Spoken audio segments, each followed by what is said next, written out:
Hey everyone, I'm Trio311, and before we start, I figured I'd give you some background on myself. I'm a former infantry marine and current Army flight paramedic.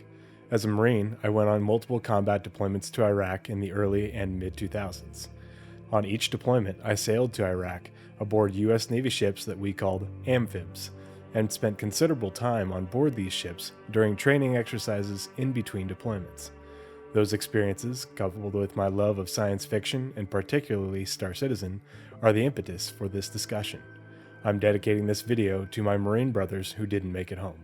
Fair winds and following seas, Raider for life.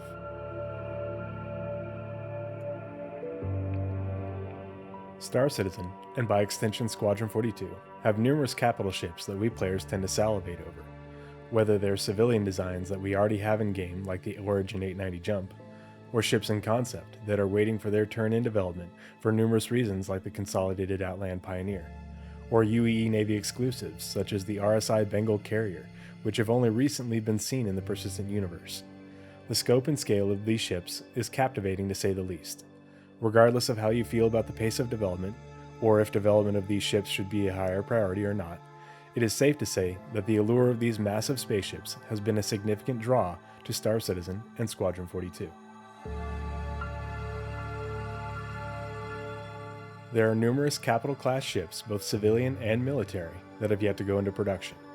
But as the development of Squadron 42 continues its slow but inevitable march to completion, it is likely that production of ships not limited to Squadron 42 will increase. As we haven't had any new military capital ship concepts since the RSI Polaris in 2016, this leaves us with the question, what is going to be the next great capital ship? For the answer to this question, I think we need to look at Anvil Aerospace. Since the fall of the Messers in 2792, RSI and Anvil have largely supplanted Aegis Dynamics as the primary shipbuilders for the UE Navy and UE Marines.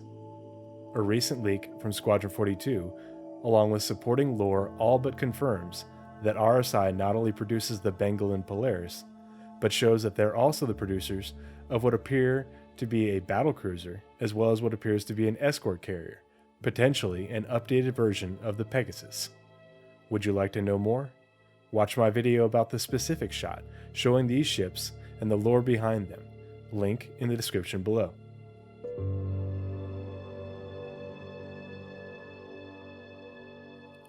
Okay, so that's RSI, but what about Anvil? At Invictus Launch Week 2951, we heard background audio telling us that Anvil would be joining the UE Navy on MacArthur to develop the next generation of ship technology. In lore, MacArthur is the home of the UE Navy and has massive shipyards in orbit for production of capital ships like the Bengal and Retribution. Special thanks to Jail for pointing this out and creating this video. Link in the description below. Additionally, from the comm link for release of the Anvil Liberator, we learned that Anvil not only produces the Navy's most ubiquitous fighters, but massive warships and large-scale troop and vehicular transport. And that the Liberator continues that tradition of long-range transport, but on a smaller scale. For reference, the Liberator is 122 meters long.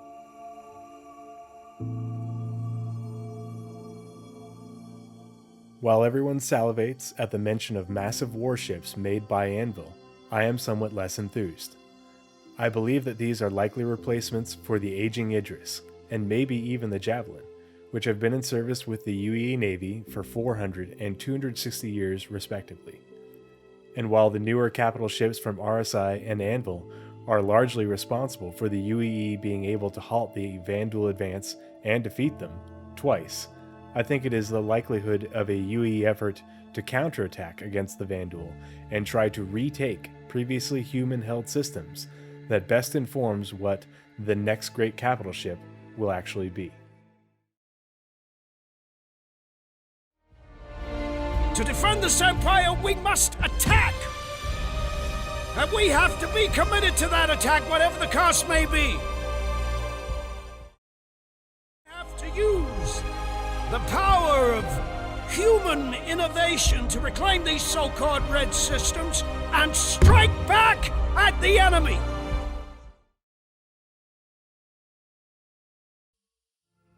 In order to retake systems like Caliban or Orion, the UEE would have to invade the planets in those systems where the Vanduul would likely have harvesting operations.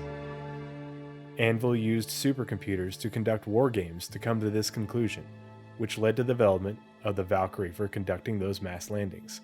And who invades planets? The UEE Marines do.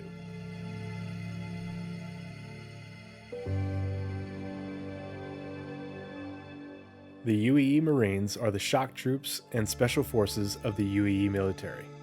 They are heavily influenced by the US Marines of today, as well as the Royal Commandos of the UK. Would you like to know more? Watch this episode of Lore Citizen, where the Lord of Lore, Paul Shelley himself, and I talk about the UEE Navy and UEE Marines in great detail. Link in the description below. And just like the US Marines and other amphibious forces of the modern world, landings on enemy-held shores are launched from ships specially designed for this purpose. Large-scale troop and vehicular transports, just like those made by Anvil, as mentioned in the Liberator comlink, of which the Liberator is a smaller scale.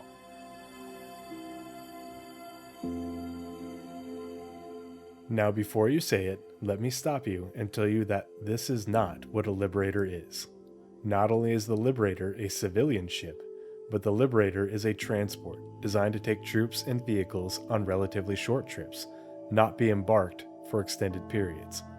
It's almost as if CIG got the design for the Liberator from somewhere else.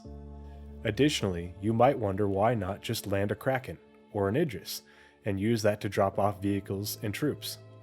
Besides the fact that these ships don't have the barracks necessary to support a landing force, the entire point of an amphibious operation is not to expose your expensive capital ship, laden with personnel and supplies, to enemy attack, by instead conducting operations over the horizon.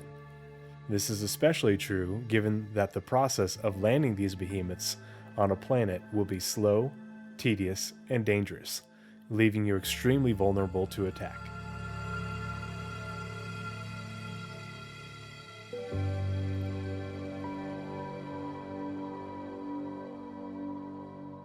The navies and marine forces of today conduct operations over the horizon to maintain a safe distance for vulnerable ships supporting landing operations. Sci-fi universes keep their assault ships in orbit and try to keep them protected from enemy ground fire during a landing by adding standoff distance and room to maneuver. Star Citizen and the UEE Marines are no different, and the mass landings against the Vanduul that the Anvil Valkyrie is designed for would be launched in a similar fashion and from similarly capable spaceships, hopefully with better intelligence gathering in advance of the operation. Plasma, ma'am, from the planet. Bug batteries. According to military intelligence, it'll be random and light.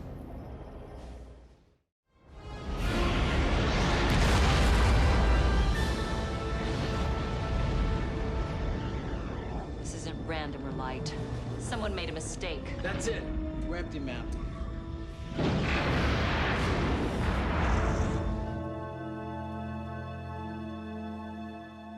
Now let's talk about the design of this ship.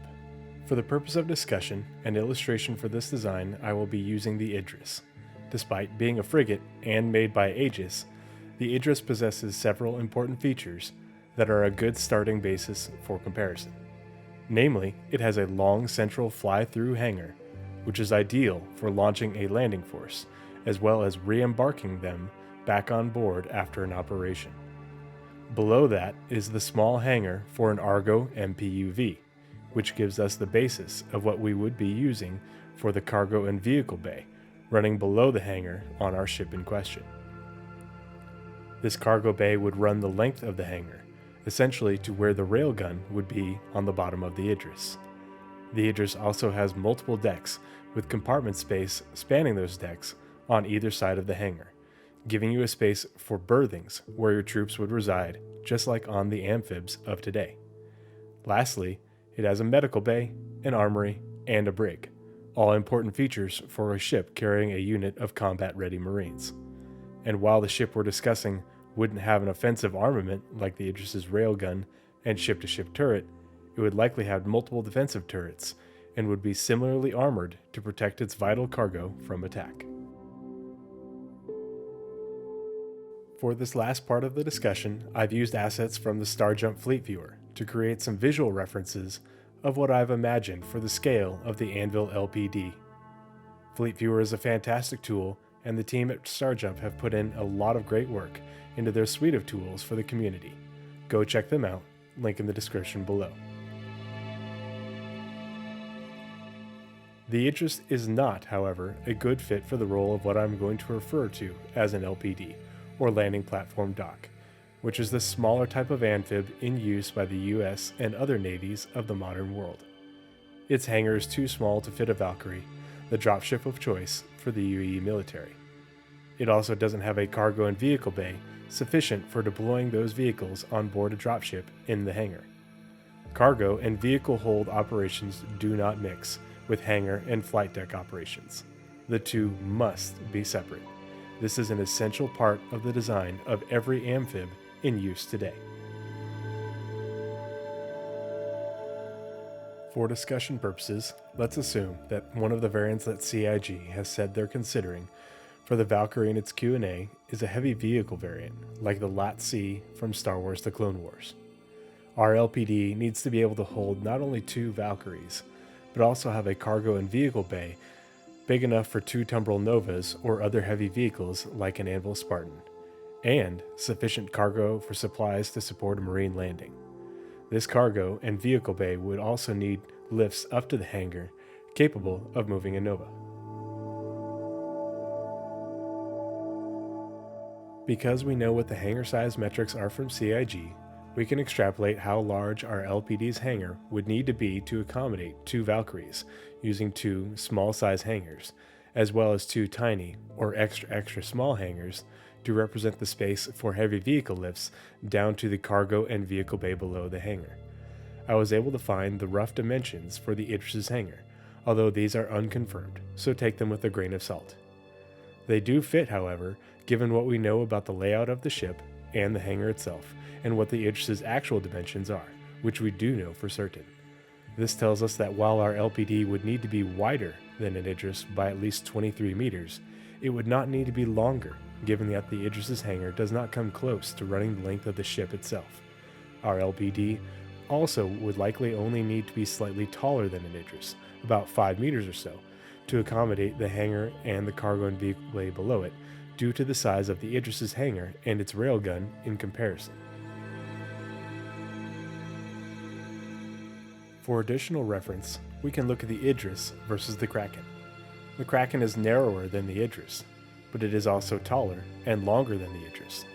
So while our LPD would be wider than the Kraken and an Idris, it would likely be in the same length category as both, and between the two in height. For our last comparison, we can compare the Idris to the Javelin. The Javelin is the largest player-ownable ship, a destroyer sold only to the public after decommissioning and demilitarization. Because our LPD is roughly the same length and height as the Idris, it is still substantially smaller than the Javelin in those dimensions, and after adding in the extra 23 meters for the hangar, our LPD is still about 150 meters wide, nearly 50 meters less wide than the Javelin. In conclusion, in order for Anvil to make a large-scale troop and vehicular transport, or LPD, capable of carrying 2 Valkyries, 2 Tumbril Novas, as well as a reinforced platoon of Marines and all their supplies, we would likely have a ship less than 250 meters long, greater than or equal to 150 meters wide, and plus or minus 55 meters tall. For reference, the extra-large or capital class hangar dimensions are 272 meters long, 160 meters wide, and 64 meters tall. So this ship, the LPD, would be about as long as an Idris, not quite as tall as a Kraken, and 50 meters less wide than a Javelin, and still be able to fit in a capital class hangar with room to spare if need be. A ship like this, sold to the civilian market in Star Citizen, would be invaluable for supporting planetside operations in the verse.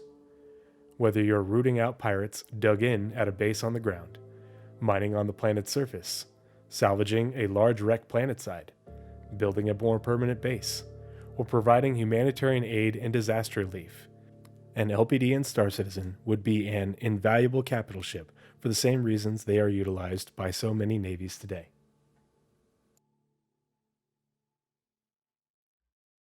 Hey everyone, I'm Trio311, and if you've gotten this far, I just want to say thank you for watching.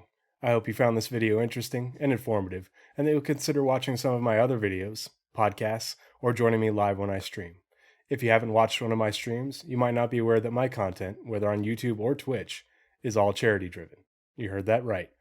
As a veteran and a gamer, I wanted to give back, and I've decided that any and all monetization from Twitch and YouTube will go to StackUp.org, an organization that helps veterans and active military personnel connect with video games and their communities to combat PTSD and the struggles of deployment. If you like my content and you want to support my mission, please like, subscribe, comment, and share, as well as join me live on Twitch and consider becoming a part of my growing community in my Discord. Have a great day. 07.